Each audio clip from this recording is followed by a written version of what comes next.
Thank you very much, Mr. Chairman. Good morning, everyone. It's a great pleasure and a great honor to be here today. I organized the 24th Symposium in Portugal in 2016. In 2017 was the 25th in Groningen. And really, it's a pleasure to be here. Thank you very much for the organizing committee to invite me here. Glucosinolates are my subject for almost 35 years. I'm not going to tell the story of these compounds. Probably the most secondary plant metabolites that are being studied in plants.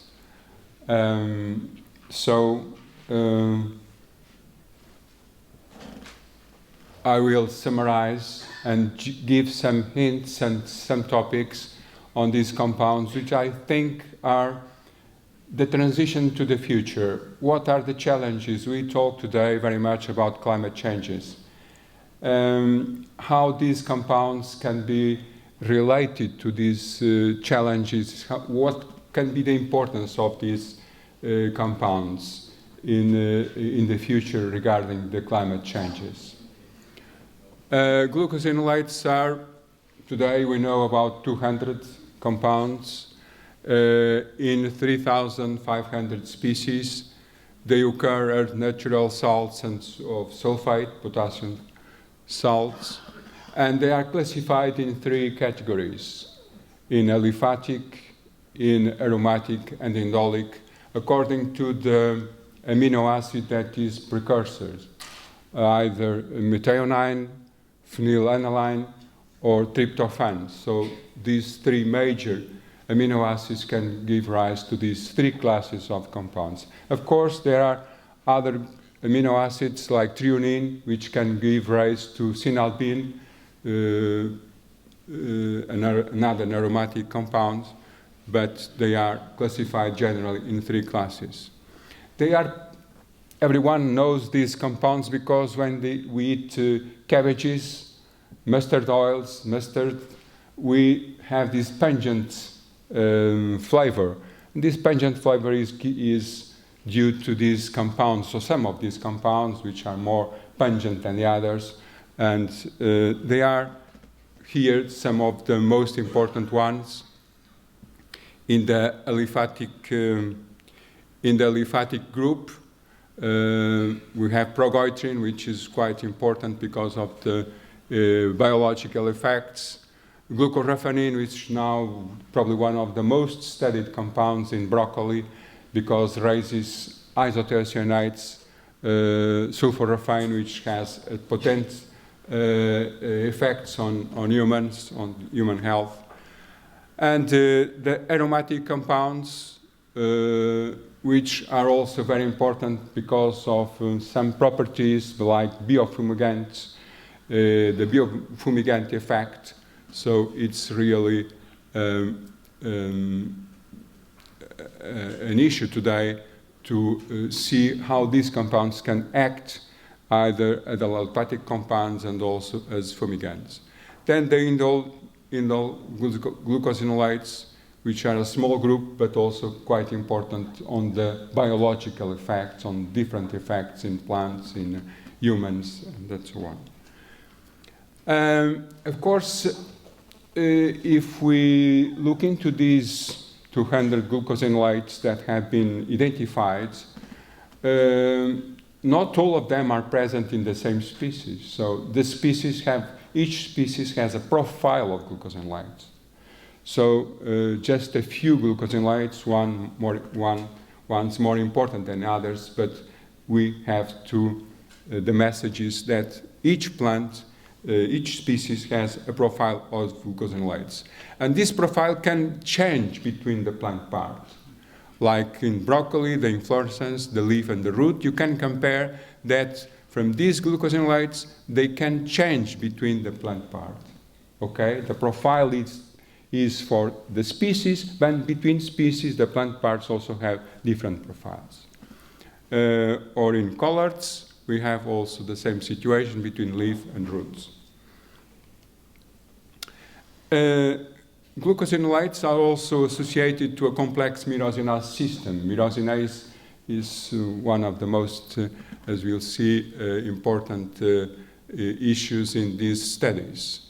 Glucosinolates are considered as sinks of glucose, nitrogen, sulfur, and they act as growth factors and growth regulation and in abiotic stress.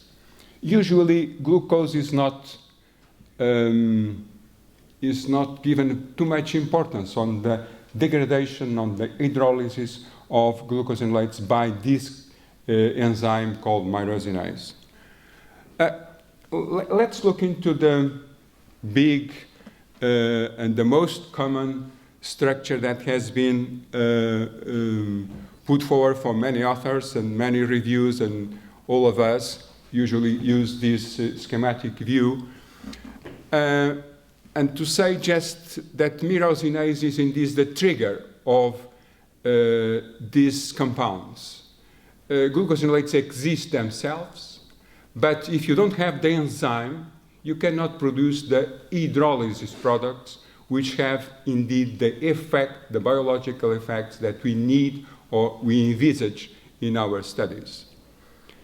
And this myrosinase acts to release the glucose. Glucose, for instance, can be quite important. When I said that this is a compound that is not well regarded in the degradation product, but glucose can indeed, in some abiotic stress, can be important. The glucosinolates can be degraded to release glucose, which is important for the primary metabolite of metabolism of the plant. And these degradation products, these hydrolysis products, also depend on the pH, on the epithelial-specifier enzymes, proteins, and also the presence of iron. And in many cases, we look to produce isothiocyanates, like in the broccoli, very popular. We would like to produce from methyl sulfonyl butyl, which is glucoraphanin. We would like to produce sulforaphane, which is the isothiocyanate that indeed has the strong effect, the health effect, the protectant effect on health. Also the indolic group, indol carbinol, indol 3-carbinol, which is a precursor of indol acetic acid, has the auxin effect that I referred previously. But we have also other compounds in more acidic conditions like nitriles. And these compounds are indeed the ones that we look forward to see and understand the effects. For instance, when you have pests that are specific to a plant, these species, these herbivores, these insects, they shift the hydrolysis product to non-toxic products, like nitriles. The generalist insects have the opposite, so they cannot cope with these compounds because they produce, when they eat the plant, they produce isothiocyanates, which are more strong, have strong effects on the insects, and they are actually deterred for the plant or killed by the plant. So indeed, this is quite important, this general scheme of the hydrolysis product of glucosinolates. So glucosinolates by themselves have relatively importance, but the hydrolysis products are indeed the most strong affecting compounds. In these plants, and for the production of glucosinolates, sulfur is one of the most important compounds. Of course, nitrogen to develop the plant, potassium, other elements, but sulfur is indeed quite important because, as you see, about 20 to 30% of the organic sulfur content is on glucosinolates. So it's quite a good aspect to consider. Brassicacea have a relativized S requirement then, and if you compare the weight SNS ratio, organic ratio, of course, Brassicacea are the ones that indeed need more and represent more absorption of sulfur. Because from the scope of glucosinolates that we have, some of them have just 2 sulfur in the structure, others have 4 sulfur atoms. And this is the case when, for instance, 4-methylsulfonyl-butyl has 3 S compounds, so indeed requires more sulfur. So we have to also consider what kind of species we are growing and what is the requirement, of course, of sulfur between these plant species. It's not the same procedure, the same fertilization for all the species, the Brassica species. In the last decades, we have an intensive research on various groups of glucosinolates, and a great advance has been gone on the last 10 years, particularly because of Arabidopsis thaliana, the ecotypes and mutants that have been produced. So a lot of research has been done focused on Arabidopsis thaliana. But why this focus, you must wonder? Because the main target is to manipulate these compounds. If we need some effects for humans, for insects, for the biotic stress, for the climate changes, so we need, or we would like to manipulate these levels, these compounds, and of course impact the effects that glucosinolates must have. Indeed, the plant defense against pathogens and herbivores, and also track specialists, as I said, by producing nitriles, as biofumigants. So there is there are some groups that indeed look into this subject, and a lot, I would say, hundreds of publications on the health effects of glucosinolates. Not the glucosidates themselves, but indeed the hydrolysis products. So everyone wants to to manipulate these compounds. Let's look very quickly. I don't know how much time I have. I'm lost. So enough time. 10 minutes. 10 minutes. Okay. The structure. We start with the structure of these compounds, and we back into the 1831. We identified what they called mustard oils. When mustard was studied, why mustard has this pungent effect? Because of the identification of a glucosinolate, cinalbin, which is an aromatic pi-hydroxybenzyl glucosinolate. Then we got into the group from the Nordic countries, which focus on the structure as well, on the identification of thiocyanates, isothiocyanates. So that was an age in the middle of last century to develop these structures. And Martin Ettlinger also in the structure of cinegrain in the United States. The analysis methods was very important at a certain stage in Europe. When we start to produce rapeseed oil, first the analysis methods were by gas chromatography in the United States. Then in Europe, we start to develop HPLC methods. And indeed, I must stress, because we are in a place, in an institute which dedicates a lot of efforts and a remarkable effort with success on the analysis methods of glucosinolates on rapeseed. And apart from after many years in Europe to decide which was the best method the reliable method to identify these glucosinolates, which was the HPLC. This group here in Braunschweig, and Evel and Sylvia and the team, identified and put forward another methods, much simple, much quicker, much less costly, which was this X-ray fluorescence spectroscopy.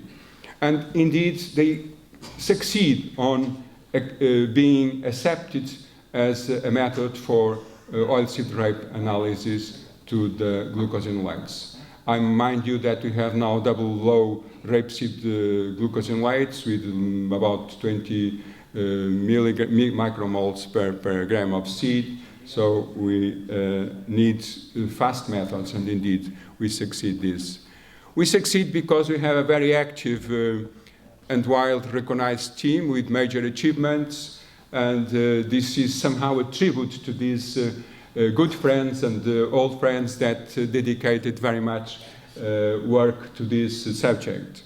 And indeed, with a great team leader, and we all recognize, very determined, with a strong character, as I say, always looking ahead with specific objectives. Okay? He is very determined, you know him. You know Evel. Okay? And not least, he always has been linked to the field.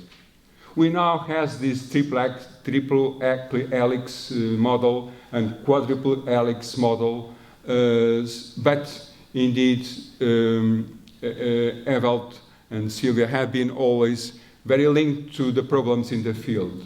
What are the problems, and solve the problems. So this is quite pragmatic approach, which we recognize that is very important nowadays. We spend our money, but the money should be used. I'm involved in the European Union advising committees, and the Commissioner wants to know how much of the research that we do is applied, what is the effect of our research on the practical views. And indeed, it's difficult to measure, but in this case, we have this pragmatic view. And the example, the last example, is this publication that was done in 2016, which comes a basic program. Look at this. Comes with a basic program where you can calculate and measure at younger leaf, fully differentiated leaves, the oilseed rape needs of sulfur. So this is not just a book, not just a publication, but with the program that can help people to solve the problem. Thank you very much also for this contribution. And this, God... Sorry. Okay. Yeah. No, not yet. Oh, I still... Okay. And we are talking about the precision farming. If we go back, precision farming is a terminology that is quite recently, but these colleagues has been used this terminology and this approach for many years now. Quantification of glucosinolates has started by the mustard oils in insects, then went to this Lee Wattenberg, which was already passed away, but he was one of the most important persons on cancer studies in the United States and in the world. Lucian Mathilde, which studied this model. Well, I cannot access this, but anyway, which studied this model, and this model separates the glucosinolates from the myrosinase. This was in 1984, but in 1996 you already have identification of the myrosinase in specific cells, in myrosin cells, because glucosinolates and the myrosin are in different cells, in different compartments at that stage. Myrosinase is quite important, as I said in the beginning, because is specific, species-specific, and expresses a large variation between species and within the different organs and plants. The primary role of the myrosinase is quite important, and this study are really very important. And back into 94, 95, when I started to look into this novel approach of looking into the variation of glucosinolates and variation within a day, what we call circadian rhythm, this variation was within a standard values, and they have great impact on quality. And this mustard oil bomb cannot explain what could happen in this situation, the variation within a day. So has a great impact on quality. What can happen if glucosinolates and myrosinase are in different systems, in different cells? How can we explain this variation? What's a puzzle question? The current and further research is now for the characterization of transporters of proteins responsible for the in vivo degradation, the localization studies of the biosynthetic genes, and we still need for functional evolutionary studies of glucosinolate system. Just to let you know that we have now the evolution of glucosinolates as a model that started by benzyl glucosinolates, then they went into the indole and aliphatic. But in the meantime, we have two classes of myrosinases, the atypical myrosinases and the classical myrosinases. And within these, we have these two subclasses. And what is important to say is that, indeed, in the previous model, we have separated cells for glucosinolates and the myrosinase, and the endoplasmic reticulum has, in 2014, it was discovered that they can be in the same cell. So eventually, this evolution during a single day, can be influenced by abiotic factors and release these compounds in, for instance, in the cell guards, which act as reactions to close the stomach and defense the plant from the stress in temperature and or salinity, for instance. So this is quite complex, but very easy.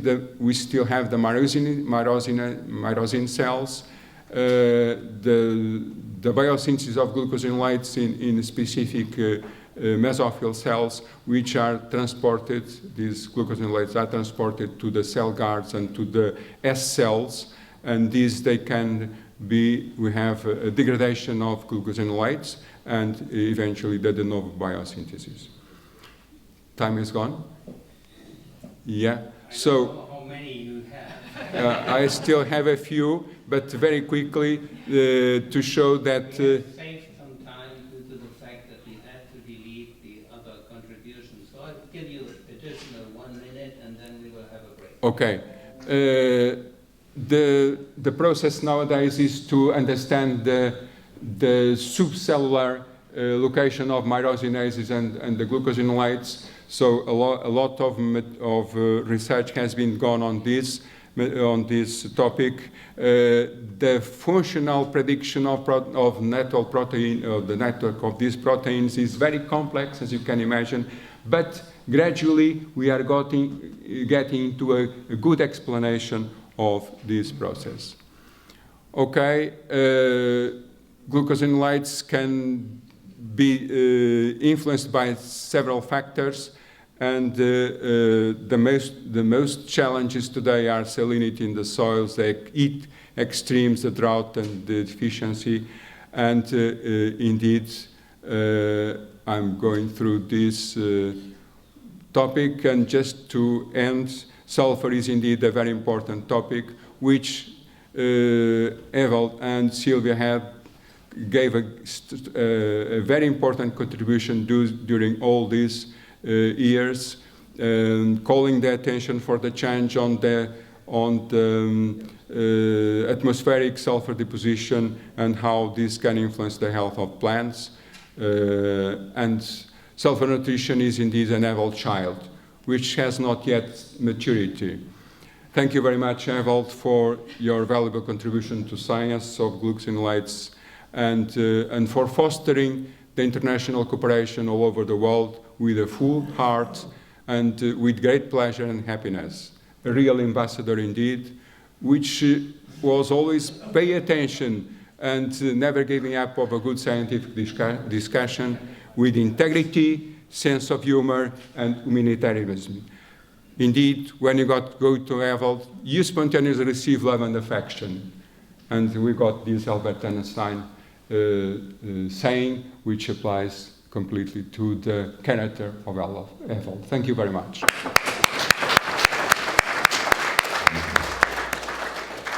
Thank you, Jan. Sorry for the extra time.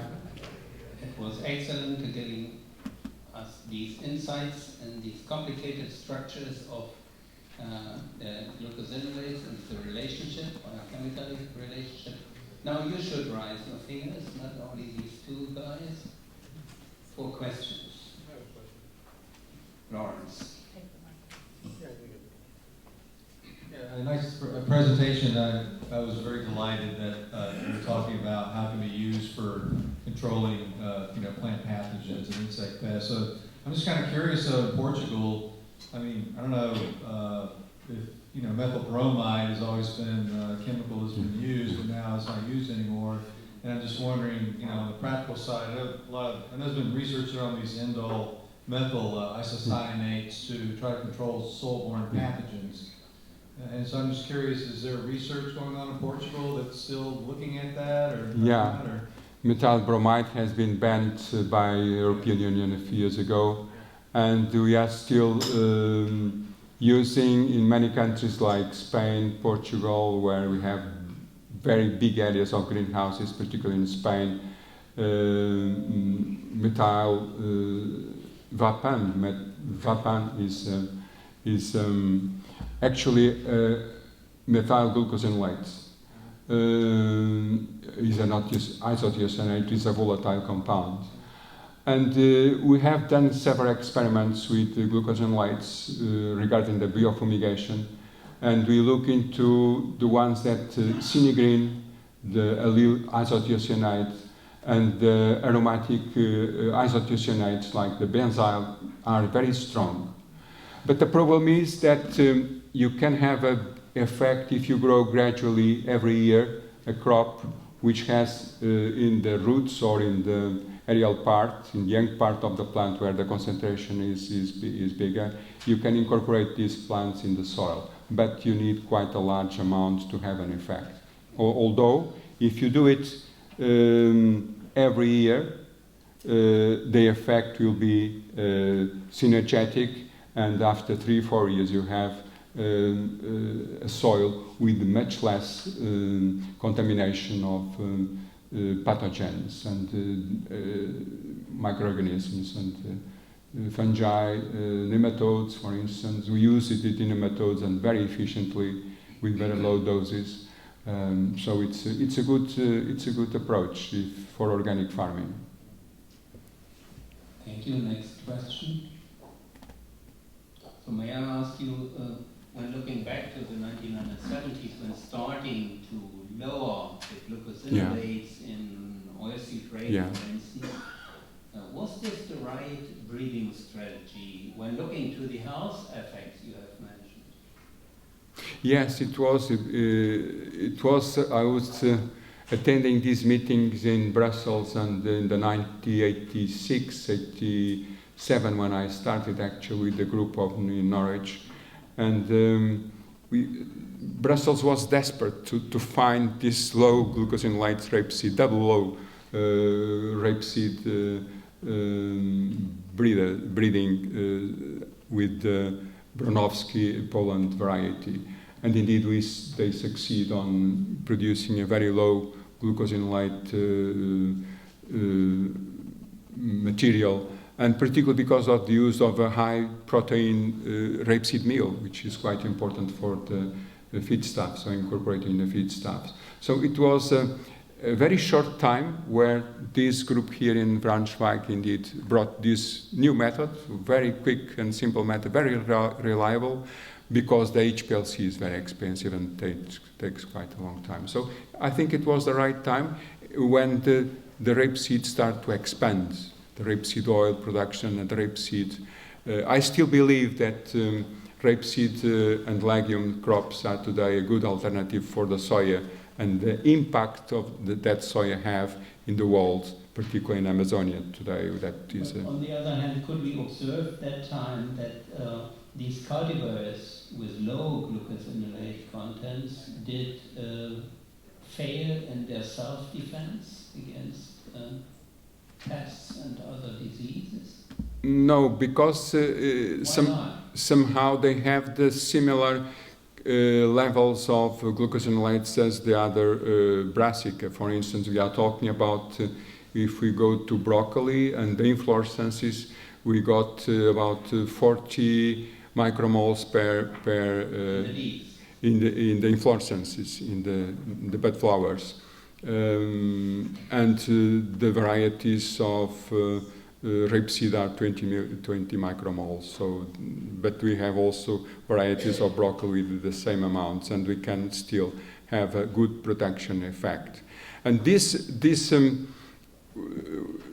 effect of which is new, that the myrosinase is in the same cell that the glucosinolates, and with the biotic stress can be activated and produce the deterrence of the insects, is quite a good finding. So these varieties can indeed control somehow have a deterrent effect of insects, although the levels are lower. With the broad spectrum of information you gave us, I would take an intergalactic view on the things. If we observe nowadays the rapeseed stands outside, we can observe that a special weed appears. Yeah. This is rucola. Yeah.